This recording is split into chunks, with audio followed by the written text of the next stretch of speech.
Hello, I'm Eric Snodgrass, and thank you for watching today's midday weather outlook for the southern region brought to you by Nutrien Ag Solutions. We're going to start off by looking here at latest ocean temperatures, and we're going to look at this again at the end of this video too, but I think it's going to be an important component to the forecast moving forward. We have been talking about this year showing up with a very warm main development region. We're coming off of Africa over into the western Atlantic, getting into the Gulf and the Caribbean. We've seen warmer than average temperatures. We have this weekly developing La Nina. We're going to talk about that again at the end and its possible influence. But what I'm going to bring to your attention is while last week we weren't watching too much activity in the tropics, we have certainly seen a few changes here over the weekend and into early this week. So this is a satellite animation which begins yesterday midday and gets through early this morning. And what we can see here is that there's quite a bit of active convection or thunderstorm activity coming off of Africa. And there's a few areas that we want to watch. Specifically, as you can see, the activity going on right inside here. And there is a weak wave that is moving through parts of the Greater Antilles, so parts of Cuba.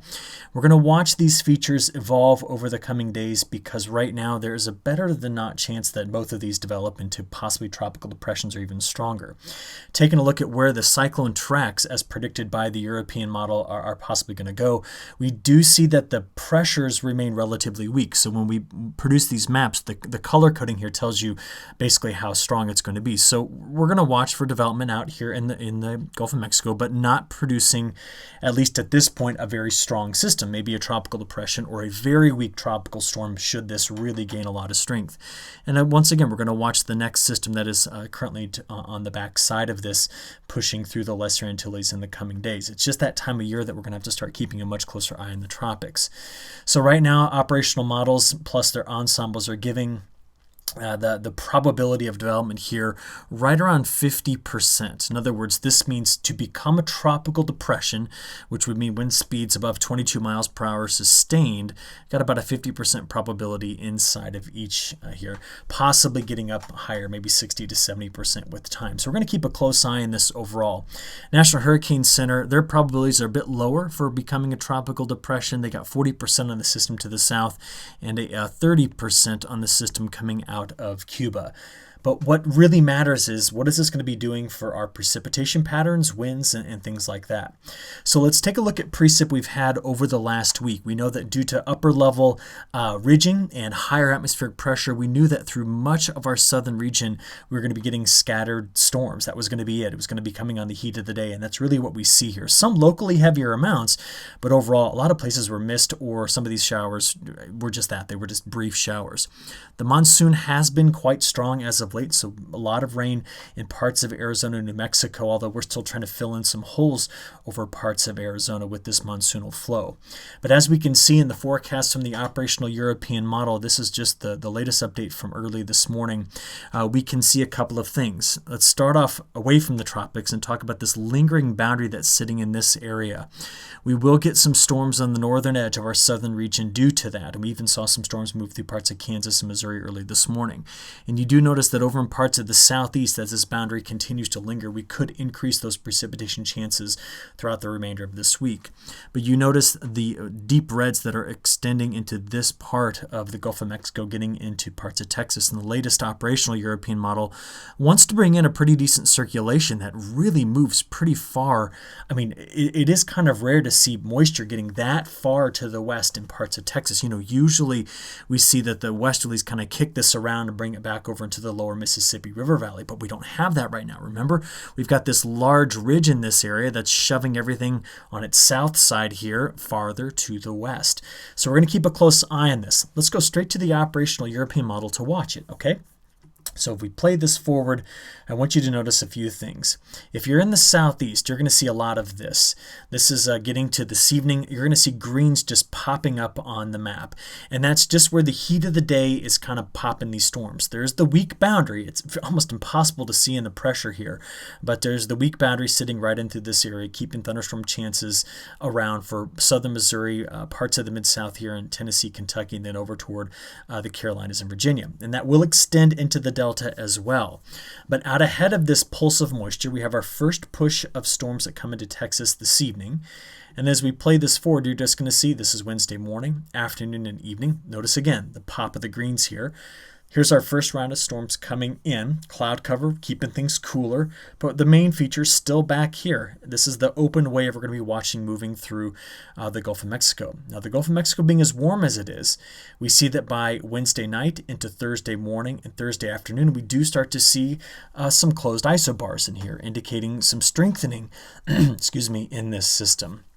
And as we go from Thursday now into Friday morning, this is where we're going to see a big push on the on the right side, but that'll be on the northern side of this low coming into coastal parts of Louisiana and Texas. So this is Friday morning, afternoon, and evening. So once again, we see on that weak boundary storms popping here, but this will be the first big push of moisture coming in from the tropical thing that's coming off of Cuba. It won't get to us until Friday evening for the most part. So as we watch going through Saturday morning, afternoon, and evening, this system tends to take on a bit more of a tighter circulation here. We're pretty far to the south of Houston at this point, watching where this is going to come on shore, but it could be moving through parts of south central Texas. And then over, look at this, getting pretty far by Sunday afternoon. Here, this is going to be west of San Antonio, getting this part of Texas. So this just brought rainfall, according to the European model, to a very dry area. So we got a lot to watch. Notice I haven't changed at all with my forecast over the southeast. You can just see the storms popping on the abundance of moisture and the heat of the day down here in this region as we work our way into the weekend. The operational European model brings it through the evening on Sunday into Monday morning. Gosh, all the way over here. This is incredible to see the models wanting to do this. So I'm going to put a question mark on it. I've never seen quite that far of a westward transport of moisture from a tropical system, but if it did, it would be coming into very dry pockets here over in western Texas. Meanwhile, you can still see the southwestern monsoon cranking in through here as I get you all the way to next Monday evening. And could we get this moisture to New Mexico? It's a possibility given the upper level flow. So speaking of that upper level flow, let me just show it to you. This is valid Saturday night. So you see the ridge that's parked right here? All around this, the flow in the upper levels is going to be coming in like this. So it's going to steer that system, to the south and allow it to be moving over into this area. And even as we look out farther than that, this is now the GFS for day 10 on the left and the European for day 10 on the right. We still see both models kind of backing a ridge up toward the Four Corners states. But to think of now about that week 2 precipitation, notice how broad the ridge is in the GFS, but how much more amplified it is in the European, backing it up further here, all the way to Arizona. The differences give us this precipitation pattern for week 2.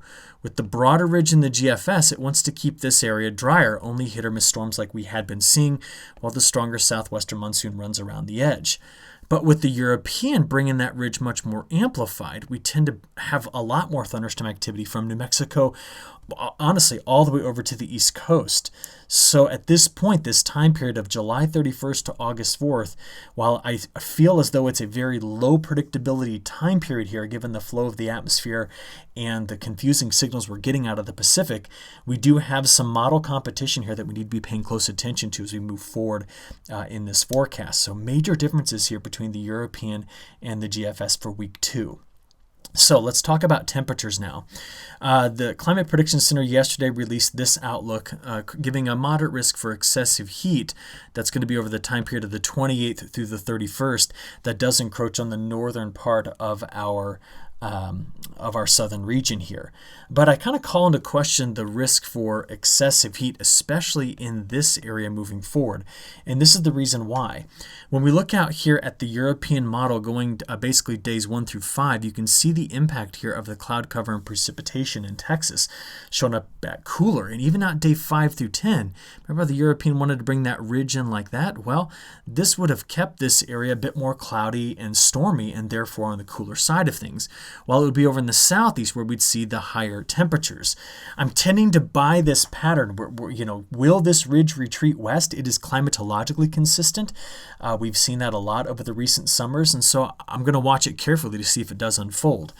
Getting us all the way out to that 10 to 15 day time period, notice the European model kind of putting a hole in here of near average temperatures. So this is going to be an interesting play here on the upper level flow pattern as we move our way into the end of the month and the beginning of July.